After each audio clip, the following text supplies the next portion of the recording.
అంబేద్కర్ కోనసీమ జిల్లా మరి అమలాపురం నియోజకవర్గం వాడలరేవు గ్రామం నుంచి 7 మత్స్యకారులు ఒక బోట్లో మరి డీప్ సీలోకి వేటకి వెళ్ళడం జరిగింది. వారు వెళ్ళి ఈ రోజుకి సుమారు 20 రోజులు గడుస్తూ ఉంది. ఈ 20 రోజుల్లో వారి యొక్క ఆచూకీ తెలియకపోవడం వల్ల వారి కుటుంబ సభ్యులందరూ కూడా తీవ్ర మరి ఇబ్బందుల్లో ఉన్నారు. ముఖ్యంగా వైఎస్ఆర్ కాంగ్రెస్ పార్టీ నుంచి ఈరోజు మేము కూడా వచ్చి వారందరికీ 20 రోజులైతే ఈ ప్రభుత్వం కేవలం ఒక 25 కేజీలు ఏదో బియ్యం ఇచ్చి చేతులు దులుపుకునే కార్యక్రమం చేశారు తప్ప మరి వేరే కార్యక్రమం లేదని చెప్పి సందర్భంగా తెలియజేస్తున్నాం. అందుకే మానవతా దృక్పథంతో వారందరికీ కూడా ఈరోజు ఏదైతే నిత్యావసర సరుకులు, అదేవిధంగా బియ్యం కానీ, బట్టలు కానీ, ఇంకా వారికి కావాల్సినటువంటి నూనె, ఇతర సామాగ్రి అంతా కూడా వైఎస్ఆర్ కాంగ్రెస్ పార్టీ నుంచి వారికి ఇచ్చి ఎవరైతే వేటకు వెళ్ళారో వారు మరి వస్తారనేటువంటి ఆశాభావాన్ని వ్యక్తం చేస్తూ వారి కుటుంబానికి అందరికీ కూడా మరి ధైర్యం చెప్పి ఇక్కడి నుంచి వెళ్ళడం జరుగుతోంది. అట్లాగే ఏదైతే మొన్న విశాఖపట్నంలో ఈ ప్రభుత్వం తీరు వల్ల అక్కడ 10 కిలోమీటర్ల దగ్గర ఉన్నటువంటి మరి యాక్సిడెంట్ జరిగితేనే అక్కడ అధికారులు స్పందించకపోవడం వల్ల అక్కడ మొన్న కూడా చాలామంది చనిపోవడం జరిగింది. మరి ఏదైతే అప్పుడు జగన్మోహన్ రెడ్డి గారు వెళ్ళి కలగ చేసుకున్న తర్వాతే తప్ప ఎటువంటి చర్యలు కూడా ఈ ప్రభుత్వం అక్కడ తీసుకోలేదు. అట్లాగని ఈ వాడలరేవు ఇక్కడ జరిగినటువంటి ఏదైతే ఈ మిస్సింగ్ కేసు ఉందో దీనికి మరి అధికారులు అది వచ్చి కేవలం బియ్యం ఏదో ఇచ్చి వారిక్కడి నుంచి వెళ్ళిపోవడం జరిగిందనే మాట ఇక్కడ చెబుతూ ఉన్నారు. మరి అలాగే ఏదైతే సెర్చ్ ఆపరేషన్ కంటిన్యూ చేస్తున్నాం అనేటువంటి మాట చెబుతూ ఉన్నారు. ముఖ్యంగా 300 నాటికల్ మైల్ వరకు మేము వెళ్తున్నాం అనేటువంటి మాట హెలికాప్టర్లు పెట్టాం. అలాగే ఎవరైతే ఉన్నటువంటి కోస్ట్ గార్డ్ వాళ్ళకి అందరికీ కూడా ఇంటిమేట్ చేశాం అనేటువంటి విషయాలు సంబంధిత అధికారులు అదేవిధంగా మంత్రులు చెబుతూ ఉన్నారు. కానీ ఇక్కడ ఉన్నటువంటి వారందరి యొక్క కోరిక కూడా ఏదైతే 300 నాటికల్ మైల్స్ వెళ్తున్నారో అదే కాకుండా ఇంకా అదనంగా కొంచెం ముందుకు వెళ్తే తప్పనిసరిగా మాకు ఉన్నటువంటి వారంతా కూడా మరి రికవర్ అయ్యేటువంటి అవకాశాలు ఉంటాయి. బహుశా ఈ యొక్క గాలి స్పీడ్కి అటువైపుగా ముఖ్యంగా అండమాన్ వైపుగా వెళ్ళారనేటువంటి ఆలోచనలో మేము ఉన్నాం.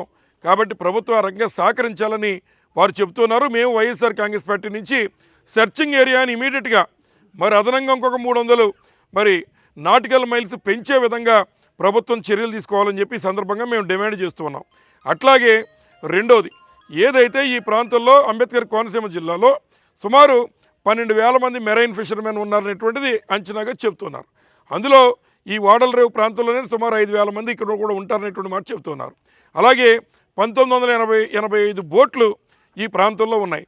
వాస్తవంగా వీళ్ళు పరిధి దాటి డీప్ సీలోకి ఎందుకు వెళ్ళాల్సిన పరిస్థితి వస్తుందంటే ఇక్కడ ఏదైతే ఓఎన్జీసీ ఇతర ఆయిల్ రిగ్గులు ఇటువంటి కార్యక్రమాలు యొక్క సీలో జరుగుతున్నాయో వాటి వల్ల ఈ ఫిష్ ఈ దరిదాపుల్లో ఉండకపోవడం వల్ల వీరు వారి జీవితాన్ని పణంగా పెట్టి మరి ధైర్యంగా ఇంకా ముందుకెళ్లాల్సిన పరిస్థితి వస్తుంది. అంత దూరం వెళ్ళినటువంటి తరుణంలో వారికి ట్రాన్స్పాండర్స్ మరి గత ప్రభుత్వంలో కూడా జీపీఎస్ సిస్టమ్స్ కొన్ని ఉన్నాయి, కానీ కొత్తగా ట్రాన్స్పాండర్స్ వేస్తామని చెప్పారు. ఆ ట్రాన్స్పాండర్స్ వేయడంలో మరి కేవలం 25-30 ఇచ్చి చేతులు దులుపుకునే కార్యక్రమం ఈ ప్రభుత్వం చేయకుండా ఎప్పటికైనా మరి ఏదైతే ఓఎన్జీసీ గెయిల్ వాళ్ళు ఉన్నారో వారి ద్వారా చెప్పైనా ఒక ట్రాన్స్పాండర్ వచ్చి సుమారు 28,500 ఖర్చు అవుతుందని చెప్తున్నారు. వారి జీవన వృత్తికి మరి కడుపు చేత్తో పట్టుకుని ఇన్ని 100 కిలోమీటర్ల లోపలికి వెళ్తున్నప్పుడు ఇక్కడ ఏదైతే మరి భూగర్భ జలాల నుంచి ఇంత నిధులన్నీ కూడా మరి తీసుకెళ్తున్నటువంటి ఓఎన్జీసీ కానీ గెయిల్ కానీ వారికి ఉన్న నిధుల నుంచి తక్షణమే కొన్నటువంటి వారందరికీ ట్రాన్స్పాండర్స్ ఉచితంగా మరి ఇచ్చే విధంగా అవసరమైతే నిధులు వారి దగ్గర తీసుకుని ప్రభుత్వం ఇవ్వాలని చెప్పి సందర్భంగా వైఎస్ఆర్ కాంగ్రెస్ పార్టీ నుంచి మేము డిమాండ్ చేస్తూ ఉన్నాం.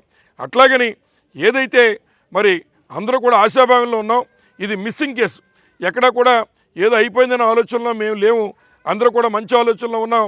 వీలైనంత వరకు వారి గాలి యొక్క ఒత్తిడికి ఎటో ఒకవైపుకి అవసరమైతే పారాదీపో లేదో అండమానో లేకపోతే శ్రీలంక ప్రాంతాలకి మరి చేరుకుని ఉంటారనేటువంటి ఆశాభావాన్ని వ్యక్తం చేస్తున్నాం. వీలైనంత త్వరగా వాళ్ళందరూ కూడా రావాలని కోరుతున్నాం. అలాగని ప్రభుత్వం మరి మంత్రి గారు చెప్పడం డిఫెన్స్ వారికి, నేవీ వారికి, మెరైన్ వారికి అందరికీ చెప్పామని చెప్తున్నారు. మరి లోపలికి వెళ్ళి మేము చూడలా, కానీ మీ యొక్క పరిధి సెర్చింగ్ ఏరియాని ఇమీడియట్గా పెంచాలని ఈ సందర్భంగా మేము డిమాండ్ చేస్తూ ఉన్నాం.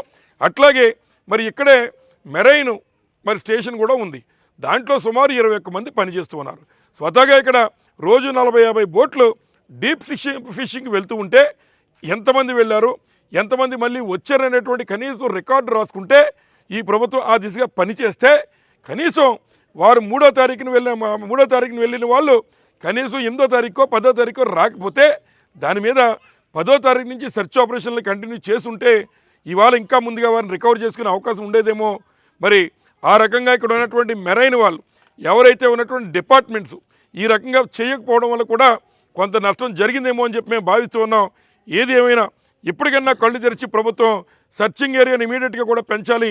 తద్వారా మరి ఏదైతే అండమాన్ ఇంకా ఉన్నటువంటి పారాదీప్ కానీ బంగ్లాదేశ్ కానీ ఇటువంటి ప్రాంతాల్లో కూడా కోస్ట్ గార్డ్ యొక్క గాలింపులు వారి సెర్చ్ ఏరియా కొంచెం పెంచే విధంగా మరి ప్రభుత్వం చేయాలని చెప్పి ఈ సందర్భంగా డిమాండ్ చేస్తూ ఉన్నాం. అలాగే వారి